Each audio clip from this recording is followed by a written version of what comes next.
ট্রাম্পকে এক হাত নিলেন খামেনি, পরমাণু ইস্যুতে ইরানের ঈর্ষণীয় অগ্রগতি।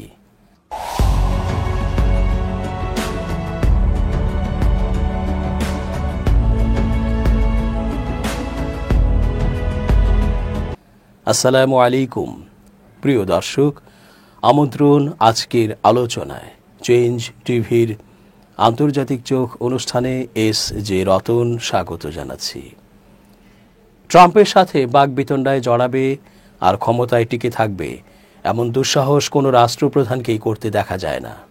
কারণ তাদের চোখে ট্রাম্প যে বিশ্বের সকল রাষ্ট্রের অভিভাবক। শুধু একটি রাষ্ট্রই সেই হিম্মত রাখে যুদ্ধে জড়ায়, পাল্টা আক্রমণও চালায় কোনো রকম ভয় না পেয়ে। নিজেদের অর্থনীতি নিজেরাই গড়ে, কারো নিষেধাজ্ঞাতেও তারা দুর্বল হয়ে পড়ে না। জীবন বাজি রেখে প্রতিবাদ করতেও তারা কুণ্ঠিত হয় না। পরমাণু ইস্যুতে পুরনো নিষেধাজ্ঞা ইরানের ওপর আবারও স্বয়ংক্রিয়ভাবে কার্যকর হলেও ইউরেনিয়াম সমৃদ্ধকরণে পরমাণু কার্যক্রম এগিয়ে নিতে এক বিন্দু ছাড় দেবে না ইরান। যুক্তরাষ্ট্র জুড়ে মার্কিন প্রেসিডেন্ট ডোনাল্ড ট্রাম্পের বিরুদ্ধে ক্ষোভ জোরালো হচ্ছে।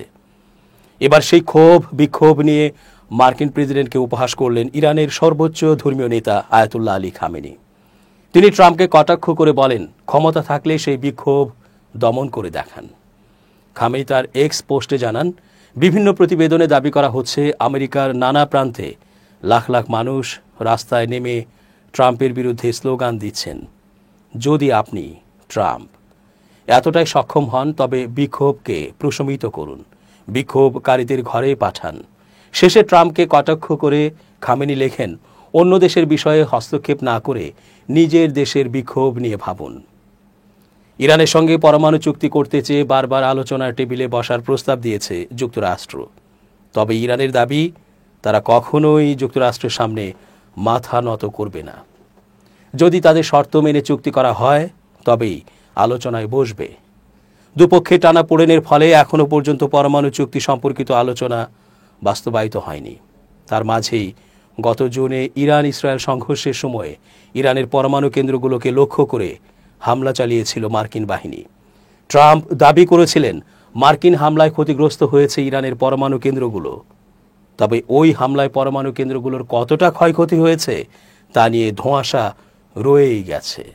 সম্প্রতি এই প্রসঙ্গে খামেনি ট্রাম্পের উদ্দেশ্যে করা এক সমাজ মাধ্যম পোস্টে লেখেন, আমেরিকার প্রেসিডেন্ট গর্ব করে বলে থাকেন, তারা বোমা মেরে ইরানের পরমাণু কেন্দ্র ধ্বংস করে দিয়েছেন। খুব ভালো কথা, এভাবে স্বপ্ন দেখতে থাকুন। এবার আরও একবার পরমাণু প্রসঙ্গ নিয়ে মুখ খুললেন খামেনি। তার প্রশ্ন, কোন দেশের হাতে পরমাণু শক্তি থাকবে তা নির্ধারণ করার কর্তৃত্ব কে দিয়েছে ওয়াশিংটনকে? উল্লেখ্য, শনিবার থেকে যুক্তরাষ্ট্রের বিভিন্ন শহরে ট্রাম্প এবং তার প্রশাসনের বিরুদ্ধে বিক্ষোভ মিছিল শুরু হয়। লাখ লাখ নাগরিক জড়ো হন রাস্তায়। তাদের হাতে পোস্টার, কণ্ঠে স্লোগান, আর তা সবই ট্রাম্প বিরোধী। রাজধানী ওয়াশিংটন তো বটেই, new York, Chicago, Boston, Los Angeles প্রতিটি বড় শহরে বিক্ষোভ হয়েছে। স্লোগান উঠেছে, আমেরিকায় কোনো রাজা নেই। বস্তুত ট্রাম্পের একাধিক নীতিতে রুষ্ট মার্কিন জনতা। প্রতিবাদে পরিকল্পিতভাবে শনিবারের বিক্ষোভ কর্মসূচি আয়োজন করা হয়েছিল। নাগরিক সংগঠন নো কিংস এর ডাকে স্বতঃস্ফূর্তভাবে মানুষ পথে নেমেছিলেন। উদ্যোক্তাদের দাবি, সব মিলিয়ে 70 লাখের বেশি মানুষ জমায়েত হয়েছিলেন আমেরিকার রাস্তায়। সেই বিক্ষোভ নিয়ে ট্রাম্পকে কটাক্ষ করলেন খামেনি। ঘরে বিদ্যুৎ সরবরাহ থেকে শুরু করে দেহের আরোগ্য এবং খাবারের ব্যবস্থা করা পর্যন্ত শান্তিপূর্ণ পারমাণবিক প্রযুক্তি একটি সুস্থ ও সমৃদ্ধ ইরান গড়ে তোলার ক্ষেত্রে একটি নীরব অপরিহার্য অংশীদার হয়ে উঠছে। পারমাণবিক প্রযুক্তিকে কিভাবে ইরানের অপরিহার্যতার শীর্ষে নিয়ে গেছে তা তুলে ধরেছে দেশটির আধা সরকারি সংবাদ সংস্থা মেহের নিউজ।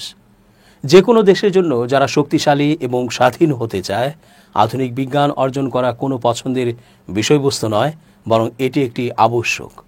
এই আধুনিক বিজ্ঞানগুলোর মধ্যে সবচেয়ে গুরুত্বপূর্ণ হল পারমাণবিক শক্তির শান্তিপূর্ণ ব্যবহার। আজ আধুনিক শিল্পোন্নত সম্প্রদায়গুলোতে পারমাণবিক প্রযুক্তি এবং এর অনন্য প্রয়োগগুলো দৈনন্দিন মানবজীবনের একটি অবিচ্ছেদ্য অংশ। প্রতিটি দেশ বা সমাজের পারমাণবিক শক্তির শান্তিপূর্ণ সুযোগ সুবিধা থেকে উপকৃত হওয়ার ক্ষমতা তার অগ্রগতির মাত্রা এবং স্তরের একটি নির্ধারক উপাদান। এই পথে ইরানের শীর্ষ নেতা দৃঢ় মনোনিবেশ করেছেন, তা একটি উজ্জ্বল আলোর মতো, যা সকল মানুষের মঙ্গলের জন্য দেশের বিজ্ঞানী ও বিশেষজ্ঞদের এই উন্নত ক্ষেত্রটি আয়ত্ত করার পথ দেখায়।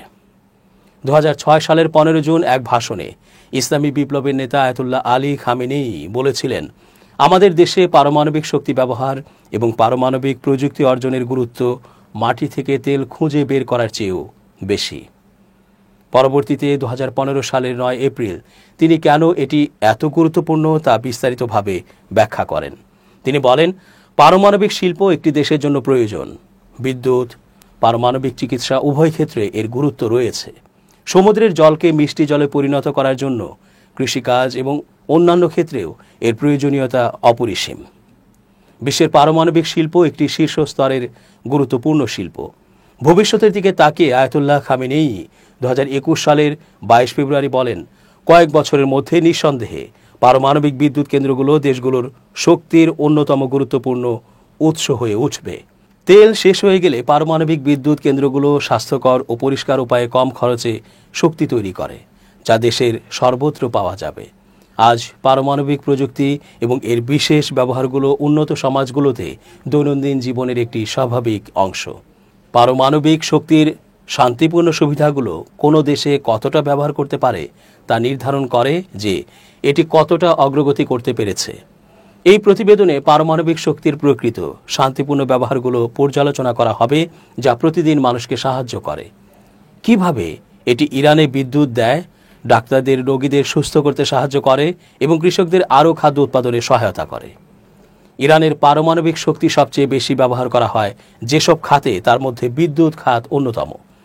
পারমাণবিক উৎপাদিত বিদ্যুৎ হল ক্ষুদ্র পরমাণু বিভাজন থেকে আসা বিপুল পরিমাণ তাপ থেকে তৈরি শক্তি। এটি একটি নিরাপদ এবং নিয়ন্ত্রিত স্থানে ঘটে, যাকে পারমাণবিক চুল্লি বলা হয়। তবে বাষ্প তৈরি করে। বাষ্প একটি বড় টারবাইন, একটি খুব শক্তিশালী পাখার মতো ঘুরিয়ে দেয় এবং টারবাইন বিদ্যুৎ তৈরির জন্য একটি জেনারেটর ঘোরায়। এটি বাষ্প তৈরির জন্য একটি কেটলি ফোটানোর মতো, কিন্তু এটিতে হয় বিশাল স্কেলে, যা পুরো শহরকে বিদ্যুৎ সরবরাহ করতে পারে। পারমাণবিক শক্তি নির্ভরযোগ্য শক্তি প্রদান করে, যা সৌর বা বাতাসের বিপরীতে নিরবিচ্ছিন্নভাবে কাজ করে। এটি পরিষ্কার বাতাসের জন্য হুমকি স্বরূপ নয়, কারণ পারমাণবিক কেন্দ্রগুলো জীবাশ্ম জ্বালানি পোড়ানোর সঙ্গে সম্পর্কিত দূষণ তৈরি করে না। তাছাড়া অল্প পরিমাণে পারমাণবিক জ্বালানি প্রচুর পরিমাণে বিদ্যুৎ উৎপন্ন করে। ইরানের শীর্ষ নেতা বলেন, বিদ্যুতের এই উৎস কেবল পরিষ্কারই নয়, দীর্ঘমেয়াদে সস্তাও।